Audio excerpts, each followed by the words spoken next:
And it's little things like that that are starting to just drive me crazy. It's like 2 weeks ago, I got called for jury duty. Ugh, you know what? Just send them to jail. Because it's just a waste of my time.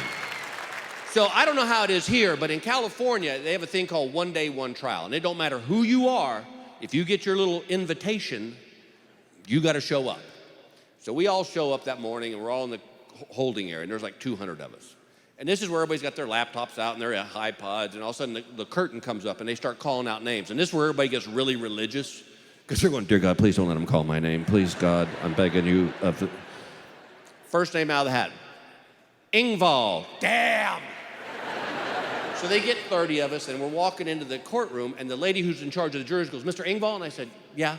And she goes, you're going to be the foreman. I go, oh, no. I'm just trying to get off this trial. And she goes, all you got to do is hand these papers to the bailiff. And I went, oh, okay. So we get into the courtroom. Now we're sitting back in the back of the courtroom, and they call 12 more names. Third name out of the hat, Engvall. Ugh. So now we're all sitting in the jury box. And I'm sitting there, and I'm looking at the bailiff, and he's looking at me, and I kind of looked at him, and he went like this. He goes, get an autograph. Is that legal? Get me off this trial. I'll sign one for your whole family. Well, so now the judge explains the case to us. And he said, this case today is about a homeless man who got arrested with an 8-ball of cocaine. Well, I first thought is guilty. Because where does that homeless guy get the money for an 8-ball of coke? So the lawyers start asking questions. So the defense attorney goes, Mr. Engvall. I said, yeah. He goes, do you have any problem with homeless people? And I go, no, not at all. In fact, I think we ought to give them jobs. And he goes, really? He goes, what sort of job would you give a homeless person? I said, well, I don't know. I travel all across this country. I see trash all on the freeway. Let's let them pick up trash. And he goes, don't you think that's kind of demeaning? And I said, he's homeless. It's a step up.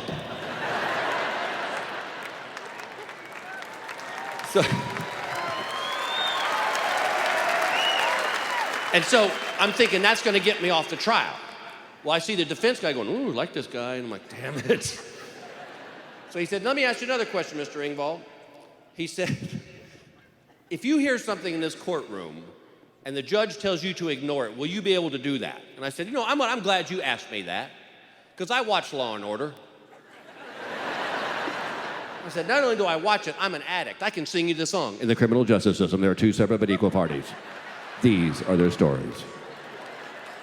And I said, and I see Jack McCoy pull this little stunt all the time, so no, I will not be able to ignore it. It will affect my decision. He goes, okay, and the defense guy's going, the prosecutor's going, like him. All of a sudden, the judge chimes in. She goes, Mr. Engvall? She goes, what do you do for a living?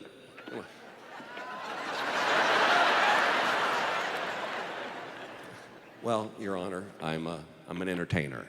Oh, really? Well, what sort of entertaining do you do?